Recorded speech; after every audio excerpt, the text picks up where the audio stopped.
This is Teachers Talk Radio, and you are listening live. Hello and welcome everyone. You are listening to Teachers Talk Radio, and I'm your host Famida Choudhary. And today's topic, reading that counts, data informed strategies for real progress.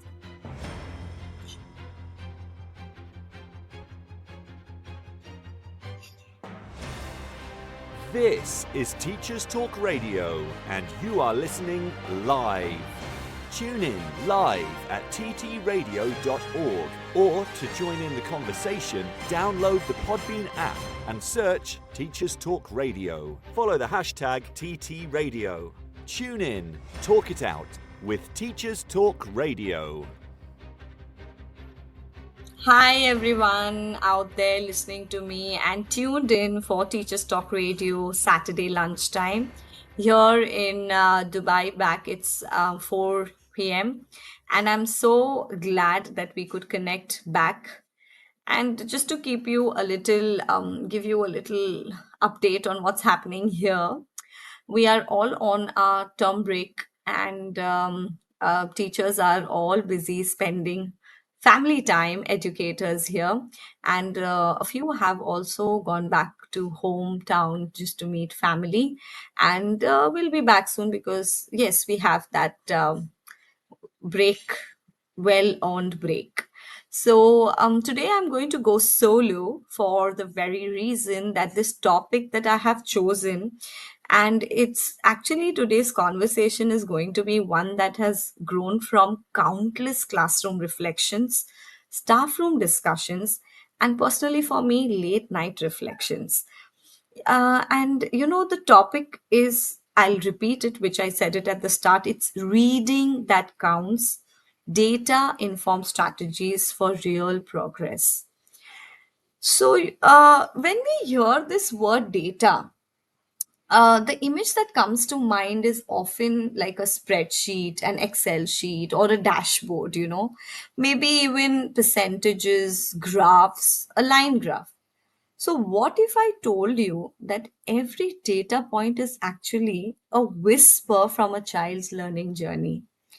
One that says, here's where I'm struggling, here's where I'm growing, and here's where I need your help, ma'am. So, that's the mindset I want to unpack today. And I'm looking at the human side of data, especially in reading. And I feel reading becomes the core of everything for that matter. Um, so, whether you're an educator, a literacy coach, or a parent who's simply curious about how schools are making sense of reading progress, please stay tuned. And I would welcome questions from my listeners out there if you have joined in.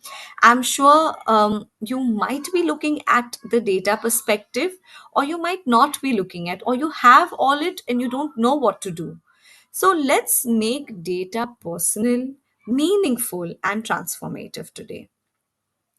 So I'm going to start off today. I'm just going to share a lot of stories, reflections, because this is what I have personally gone through and what strategies we together as a team have come and how it could literally help you. So I want to start off with, maybe I'm sure you could relate to this. There would be a student, like it is from one of my early batches, and he was quite observant. Yeah. Always the last to raise his hand or answer things, but his oral reading sounded really fluent. But his comprehension scores kept dipping. Now, on paper, it looked like he wasn't improving because if of course you we cannot deny the fact that how much of efforts you put in formative assessments and you do the oral assessments in sessions after a class, you have to have this summative assessments, which are the pen paper test. And in that, sometimes when you triangulate data, you might come up and you might see some surprises, or it could be something for you to really dive into. So So when we began looking at his response patterns, questions missed, item types, and even with respect to reading stamina, I want you to look at this point as well, especially with the little ones. And when we looked into these things, we noticed something really fascinating. So he understood like those short texts perfectly, but lost focus midway through long passages. Now, that small insight helped us tailor his reading sessions into the shorter bursts with quick comprehension checks. And now, even, I know we have AI to support teachers now. There have been new apps that have come in wherein if I know the interest, like area of interest of a particular child, and also to know what genres he loves to read, I could create passages of those sort of, so that initially this has to be in those beginning, what do you say, um, when they are actually reading and wanting to read, not to be like forced to read, but you want to develop the love for reading. So there has to be some kind of incentive, some kind of attraction. And I think these are the, what you say, little ways where we can tweak, where we can support our students. So that was like my first real lesson in why reading data matters. Isn't just about accountability. It's about visibility. So when we talk about reading data, we are not talking about numbers in isolation. No, no, no, please, no, not at all. And sometimes I think, when I say data, also some many people just get put off saying that I'm not a person who has a math background. I'm not a person who is very sound with numbers. But you know what? It is far beyond all these. So we are talking about actually windows into the children's mind, windows that let us see what eyes sometimes cannot. I have actually noticed data revealing hidden learning stories, okay, like the fluency rates, especially when we look at children reading really fluent, that can be a mask to comprehension struggles, and it could be vice versa. For example, I would share, like, I know of a child who uh, reads really well. The read aloud session, for that matter, he will come out and read to the class, is extremely expressive, voice modulation. He might like you blow you off when you're listening to the child reading so fluently. But after maybe or 5 to 10 minutes of reading, when you have those questions put on, when you ask the child some think aloud questions, and you ask him to uh, answer those inferential questions or context comprehension questions, or it is for that matter author's purpose questions, like, and language perspective, or building up vocabulary, looking at new words that have come across, you will find these comprehension skills gap where the child is struggling. So when you are being interactive, so what I'm trying to tell you today is we all have data in hand. I might do a short assessment and come to know the lexile of the child. I might do another assessment and I know where the child lands in his canine. But along with that, I need to dive deep into where the child is lagging.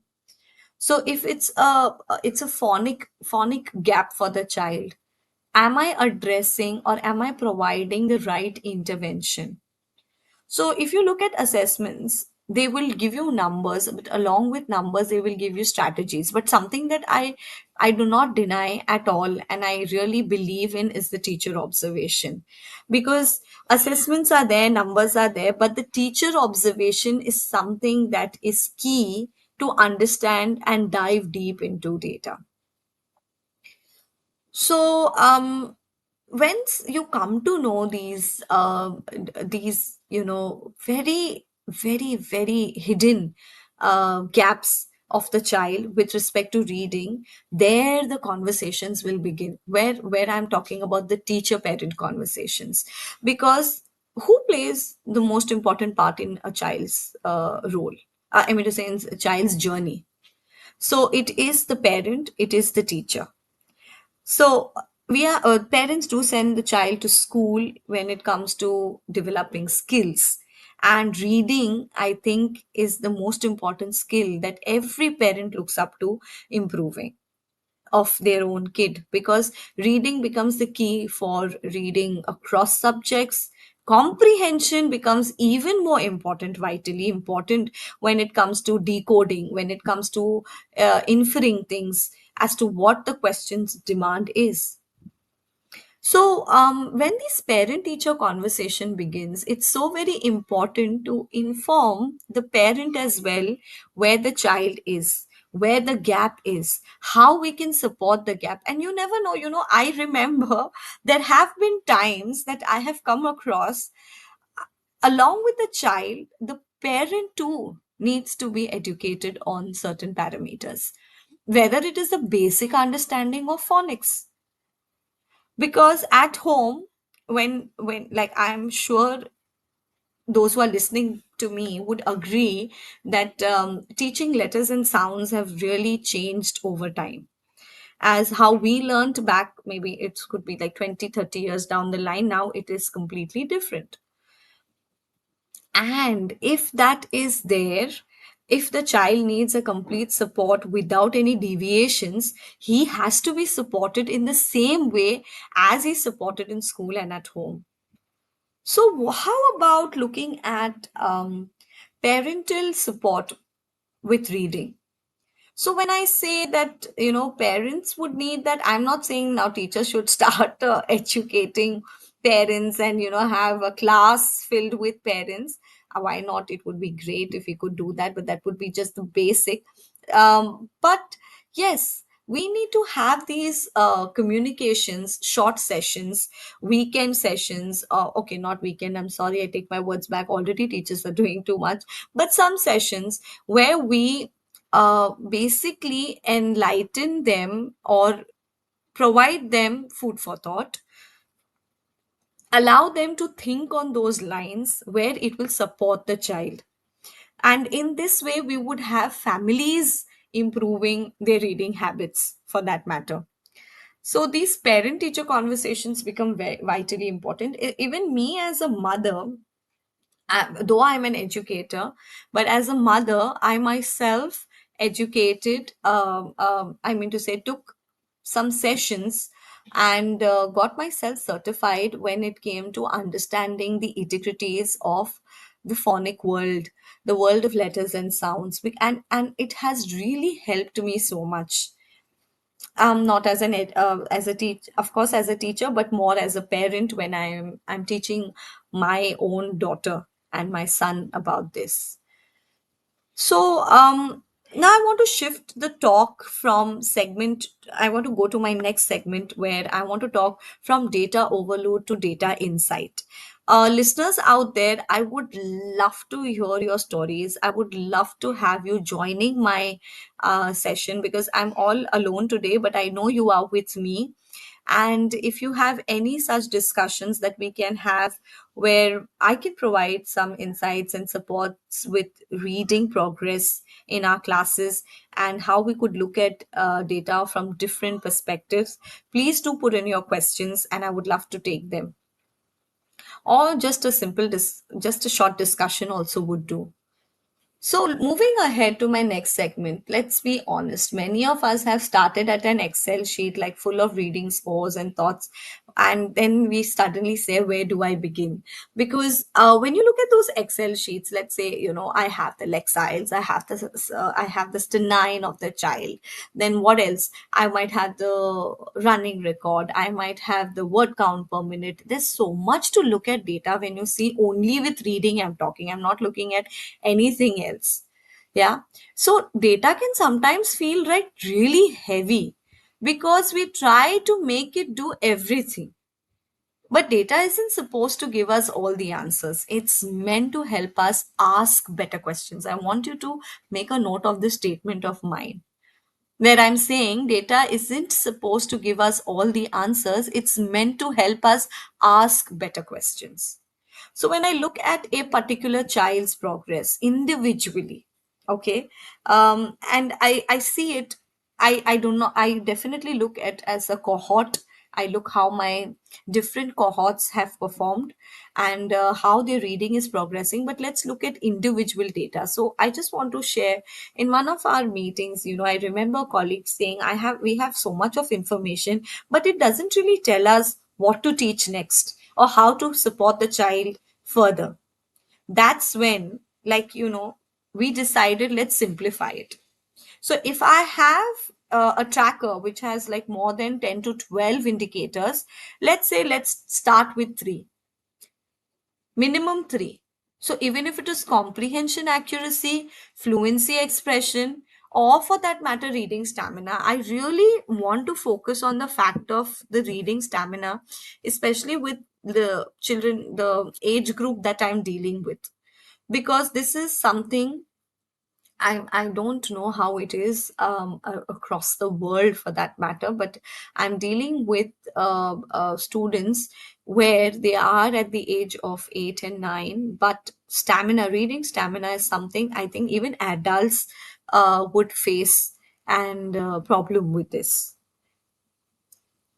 So, when we thought about this thing of reading stamina, as I mentioned earlier, also when students are given like long passages to comprehend, and then the questions, there is this put on and put off that happens with the little ones. So suddenly, what had happened, like conversations between the teachers around, like all of us, our shift began to we shifted our mindset from looking at who's below level to who needs support, and whether the support is needed in inference versus who needs support with decoding, or there could be vice versa, who needs support with vocabulary, who needs support with context comprehension.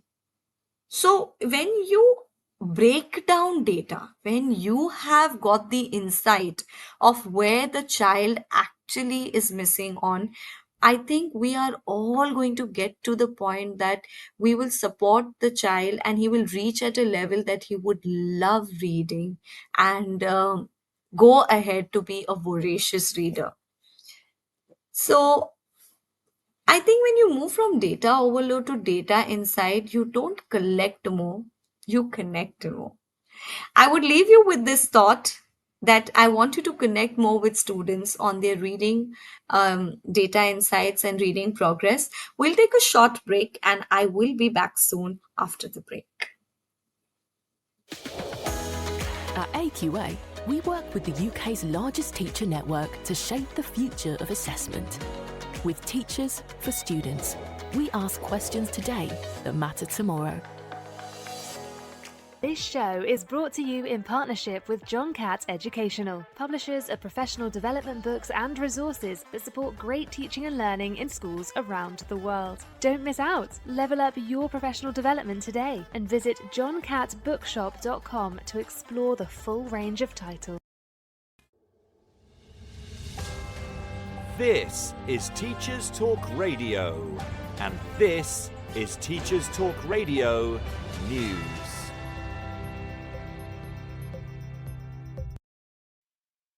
The BBC News website focuses on reports that many schools in Northern Ireland are in a state of disrepair, and it would take up to £800 million to fix them. Stormont's Public Accounts Committee said the maintenance backlog may pose a risk to the health and safety of pupils and staff. Education Minister Paul Given said he acknowledged the committee's concerns and shared its commitment to ensuring that every child is educated in a safe, modern and inclusive environment. The committee said there had been systemic failures in the management of the school estate, more than 1,100 schools. The report said that many children and teachers were working in overcrowded, poorly heated and failing structures, and that the Education Authority had relied on a reactive short-term approach. The committee set out several recommendations for change, including more regular condition surveys of schools and a comprehensive strategy to improve. The article, which can be found online, also features comments from school leaders from both the primary and secondary sectors. In a statement, the Education Authority said it welcomed the report, and Paul Given said he had every sympathy for schools impacted but understood they needed real, tangible action. The Guardian reports that pupils fear that using artificial intelligence is eroding their ability to study, with many complaining it makes schoolwork too easy and others saying it limits creativity. The comments come from a report on the use of AI in UK schools, commissioned by Oxford University Press, which found that just 2% of students aged 13 to 18 said they did not use AI for schoolwork, compared with 80% who say they use it regularly. Despite its popularity, 62% of the students also said it has had a negative impact on their skills and development at school. A further 12% said AI limits creative thinking, and similar numbers said they were less likely to solve problems or write creatively. Nearly half of the 2,000 students surveyed by the OUP said they were worried their classmates were secretly using AI for schoolwork without their teachers being able to spot it. More details can be found online. Sticking with AI, Schools Week says it could soon be used to analyse lessons delivered by new teachers as part of a new trial by National Institute of Teaching. Ray Chand, Senior Research Associate at the NIOT, said early career teachers' lessons would be recorded and uploaded to a secure tool and then converted into a transcript. The transcripts are going to be analysed by relevant experts who are going to give feedback. This feedback from human experts will then be used to train an AI model to replicate the judgment of experts. Chan said that the scheme is not designed to substitute having a conversation, but that it would reduce the constraints on timing and increase the breadth of lessons that are observed. The project was discussed at the Confederation of School Trusts annual conference, but it is understood that conversations are currently underway about the legal aspects of such a programme. Schools Week also covers the comments made by Sir Hamid Patel, who is chairing an independent inquiry into white working class educational outcomes alongside Baroness Estelle Morris. In a speech at the CST annual conference, Sir Hamid said working class white children seemed the most resistant to the transformative work of schools. A survey conducted by the review revealed 25% of white working class boys don't read outside of school, and white working class youngsters are less likely to enjoy classes. It also told the event that leaders cannot assume that our pupils or parents share the belief in the value of education for its own sake, as well as recognising its power to open doors. He went on to say schools urgently should focus on helping children who are the hardest to help, building the relationships which make them feel valued. Finally, BBC Local News for Stoke and Staffs covers the story of a group of students who are having an app developed to help break down the barriers around mental health for young people. Teens from a school in the Staffordshire Moorlands won a competition put on by suicide prevention charity the Ollie Lee Trust. Their app, Mindful Mondays, offers a safe space for students to talk anonymously about their mental health while giving them challenges to help improve it. The all-female team said it was key that the idea for the app had come from young people, as they understand the pressures facing teenagers which adults might not. More details on the BBC Local News website. This has been Teachers Talk Radio News with Jo Fox. Welcome back, listeners, and good afternoon. and welcome to my Saturday lunch show. This is Famida with you. And my topic for today, for those who have just tuned in, reading that counts, data informed strategies for real progress.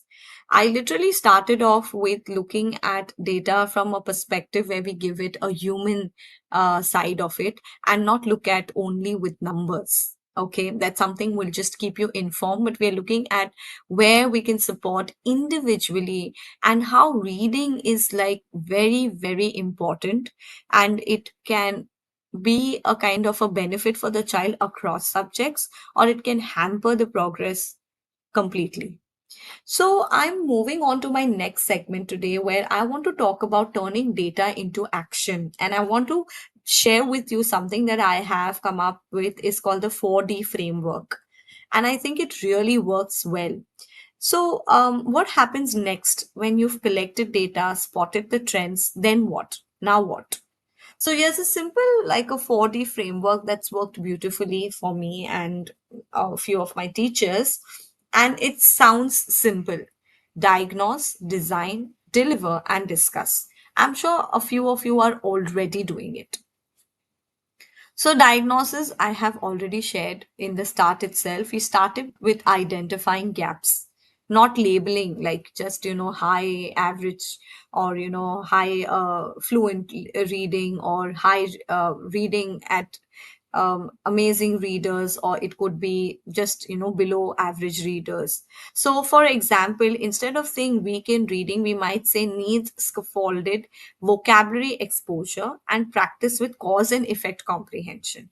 Now I'm being very, very specific. So when you look at data points where an assessment is going to give you whether it's an independent reader or it is a dependent reader and is growing towards reading, I am wanting educators to look this to a further step more deep and look at if the child needs support, as I said, scaffolded vocabulary exposure, correct. Then you mention that for that child, and would additionally need practice with inference based comprehension. Yeah, or looking at author purpose based comprehension or context comprehension. This precision will only come when educators dive deep and look at data analysis, look at the patterns of errors, not just the numbers or the percentages.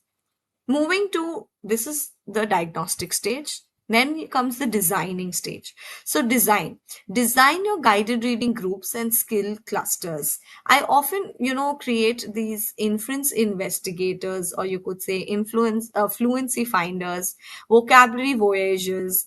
These names make it fun and the grouping more strategic. You can, yeah, so you have added titles, you've designed your classroom, you've come up with some target skill comes outcomes directly from the data.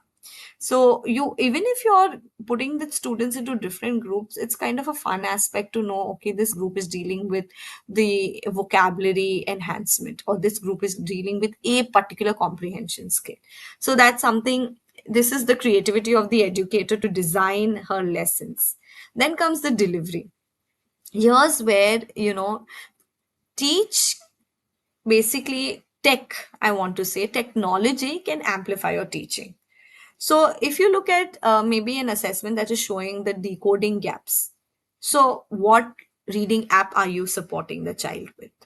If there is comprehension lag, so which is the other reading app that the child is supported with?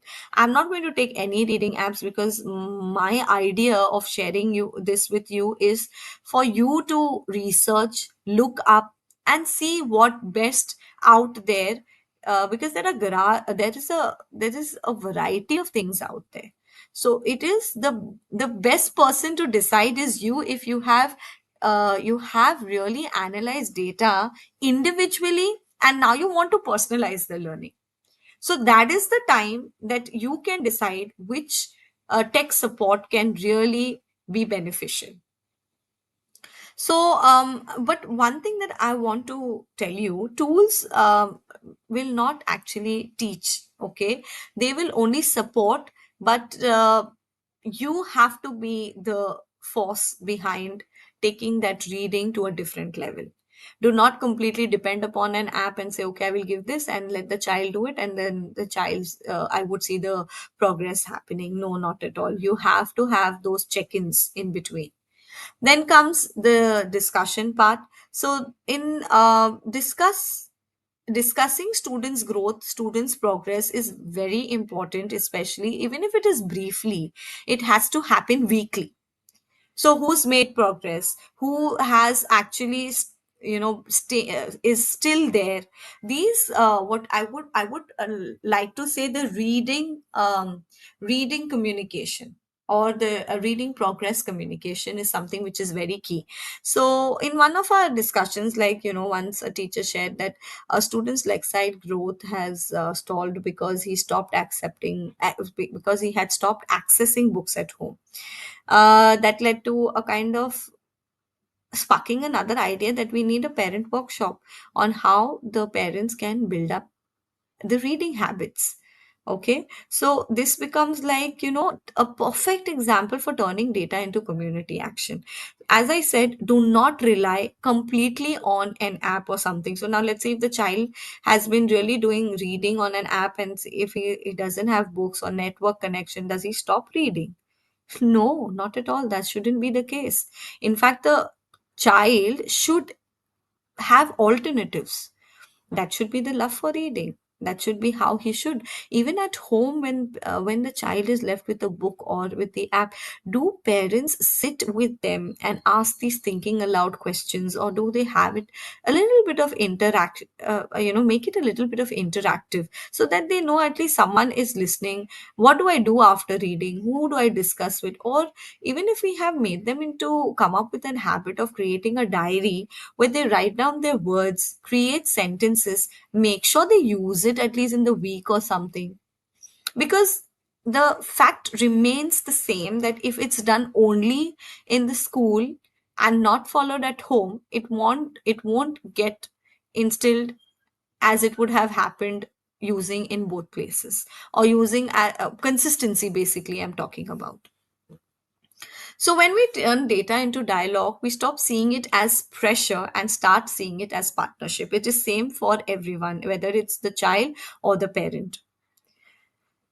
And moving, I would want to go to the next aspect, is building a reading culture around data.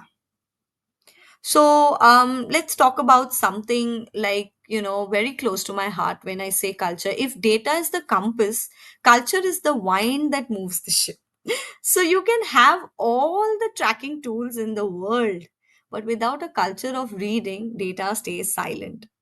So I want to look at, if we are really looking from a perspective to support the student to love reading, reading for pleasure, not reading by force, I think this aspect becomes vitally important. So, we once displayed, like, if you look at, I'm just going to talk about another reflection from my end, where you will reading progress graphs are displayed, maybe out, it's put on bulletin boards, it's outside the class, and you're celebrating about it, or whatever. So students also began checking their progress as if they were checking their height or their growth chart. So, one student said, like, ma'am, I've gone up 100 lexiles. And, the excitement is like, ma'am, I'm looking forward to move up. Can you give me more of assessments to let me improve my lexiles? Or can you give me adventure books? Because I really liked that kind of shelf and I read those. I like this author. Could you give me Roald Dahl books? And they started speaking with author vocab. Now, what was the starting point was sharing the insights with the students, that this is how your reading is progressing, and this is how data is looking for you as an individual. And when that language was utilized between the teacher and the student, it cascaded. It cascaded across the class, it will cascade across the school, it will go back home, and there would be data conversations with respect to reading progress. So that moment made us realize that data can either intimidate or inspire. And I would take the aspect of being it as an inspiration. It depends how we share it. And that's where I was talking about earlier in my first segment about teacher parent partnership. So, it would be when these conversations are going home by students and the kids sharing it with parents will feel, oh, they know where they are, what progress needed. And I also need to be informed and educate myself regarding this. So success, making reading a success in schools out there, at homes out there, it has to be visible. So, of course, I'm sure every school might be doing this, deciding on to who are the champions out there, giving some shout outs, celebrating improvements, and at the same time, even if it is not great, but even if it is minor, small steps, that is also required to be celebrated.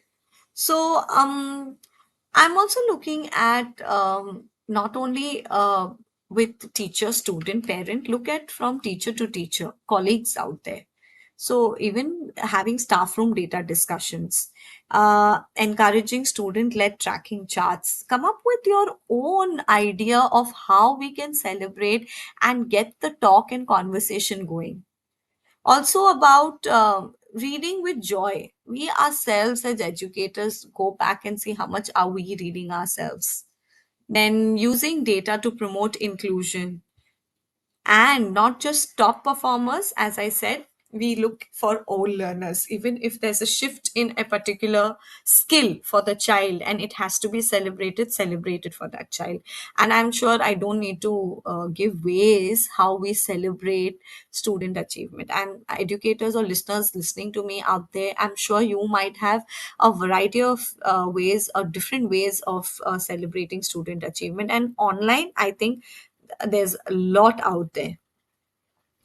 And I'm sure English teachers out there, especially those who are looking into this reading aspect, I'm sure 110% sure the struggle and challenges that you are facing when it comes to the number of students maybe you're dealing with, when it comes to the complications that we have, or the learning gaps, reading gaps, in fact, I would say, with children.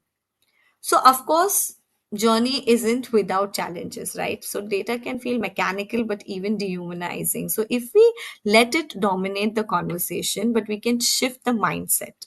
So, I'm talking about an emotional depth here. So, teachers may fear judgment. Remind them that data is feedback and not evaluation. So, I want you to think of from the perspective that leave away if data is going to just point out how you have been embedding a reading practice in your class. I think if you look at individual child, identify the gaps where I spoke about the 4Ds in my last segment, and I think that really works the best. That is diagnose, design, deliver, and discuss. If these four things are happening back in your school and with children, you need not worry about the evaluation aspect of it because it will definitely be taken care of. Then after that comes something like parental conversation. So parents might start comparing, looking at progress, and if there are dips, they might have questions that can arise. So again, you should be well prepared. So here comes wherein you must know the child in and out, whether it's the triangulation of data. So reading progress is happening, but maybe there would be not a consistent reading behavior for a particular children, for a particular child, sorry. And you might come across that it could be affected by external factors. It could be health issues, it could be something happening back home, it is something the child is not is not wanting to share. So you need to know as a teacher these aspects as well, and these will come only when you dive deep into conversations with your students on a daily basis. I want to share one story now. I once met a student whose reading level hadn't changed like for a long time. It could be a year or two terms. But when you looked at the reading journals or the reflections, they were really deep. So when we asked, when investigated further, because now I think while, when we actually asked her, she said that uh, I think while reading, that's not in the data, but it's the truest measure of growth. Now, what do I mean by that? She basically, we would not see things coming up in assessments, but when we looked at her doing her own reflections after reading a book, or doing the thinking aloud, or developing some looking at some thinking capabilities and skills of the child, that was really great when you would see responses. So for her, in this context, when I'm telling that, she said that she clearly mentioned to us that you wouldn't see it in numbers. Basically, she had a fear for assessments. And the moment she used to think about assessments, she used to be put off. And especially when it came to reading huge passages and comprehending things. But when it was reading for leisure, where you gave like there's no timer there. There's no like stipulated time. Like if it was for an hour, the paper, then she was like, oh my god, I have to do this, I have to do that and this. But it would be, if I give her like 45 minutes, you have your own time for reading. Pick up the book of your choice, pick up the maybe you want to read fiction, non-fiction, the genre that you want. Please go ahead. And then she would read, and you would have wonderful answers and insights from her. So I think that is what I really meant when you're looking at students closely. Now, it's coming up to my last segment. And as I'm going to be wrapping up the show, I want to leave you with this thought in mind. Every score, every percentile, every stanine, behind it is a child who tried. So when we interpret those numbers with care, we transform teaching from a checklist into a conversation. So I'll repeat. I just want to say that we want to transform teaching from a checklist into a conversation. So let's commit to making reading data working for us, not way for us. Let's use it to celebrate progress, personalize learning, and remind every student that growth, not grades, is the real story. So look at the progress aspect of it, and I'm sure you will have a lot to celebrate in your classes. And look at data from the human side of the aspect that I've spoken to you. And every child, do not look, of course, the cohort is important, but look at every child. Look at, dive deep into the child's requirement and support that is needed. Also, I wanted to share one more thing with you, and I will do that after a short break. Is a read aloud session, especially with our little ones. I'm wondering if you have a read aloud sessions daily. At least, once in a week must be there, where you're reading aloud and you give them that exemplar that read aloud should happen like this.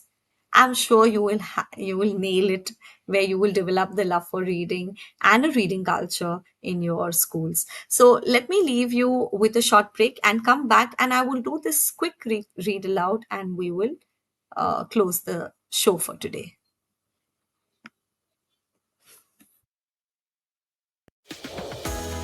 At AQA, we work with the UK's largest teacher network to shape the future of assessment. With teachers for students, we ask questions today that matter tomorrow. This show is brought to you in partnership with John Catt Educational, publishers of professional development books and resources that support great teaching and learning in schools around the world. Don't miss out. Level up your professional development today and visit johncattbookshop.com to explore the full range of titles. Welcome back, listeners. And today's title, something I hope it was I was able to connect with all of you, where it said reading that counts, data informed strategies for real progress.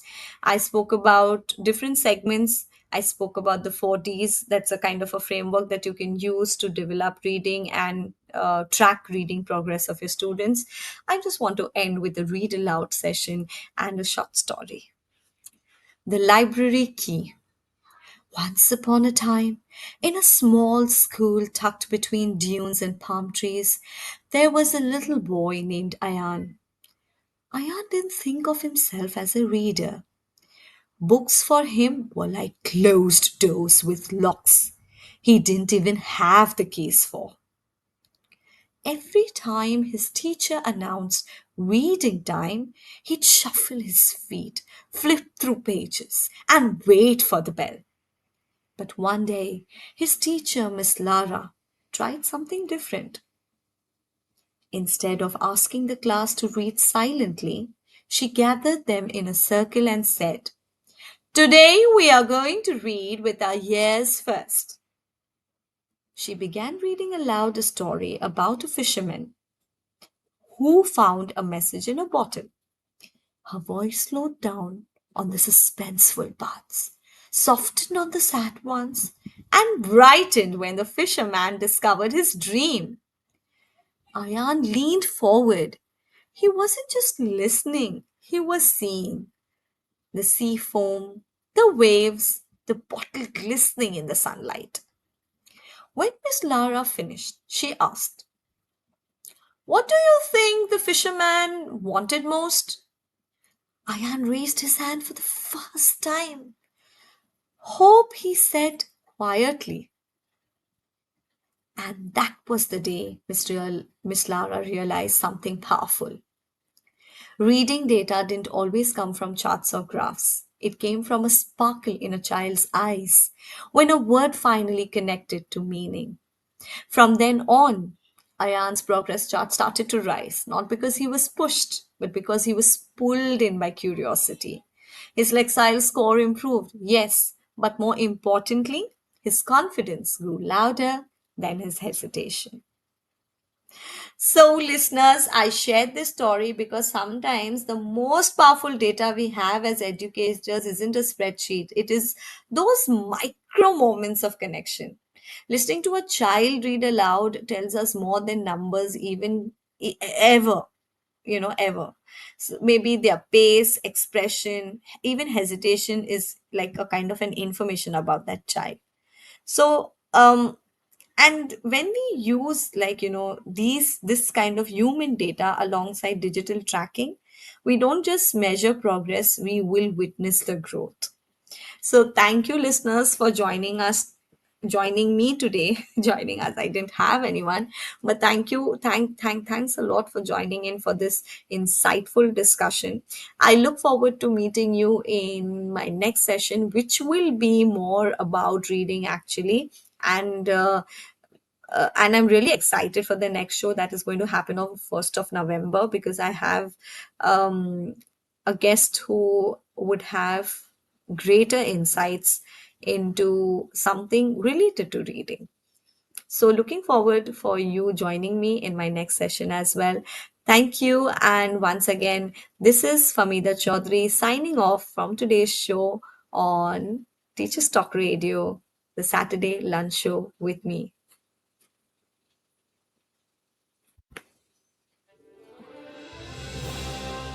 You've been listening to Teachers Talk Radio. Tune in live and listen back at ttradio.org. We look forward to hearing from you next time on Teachers Talk Radio.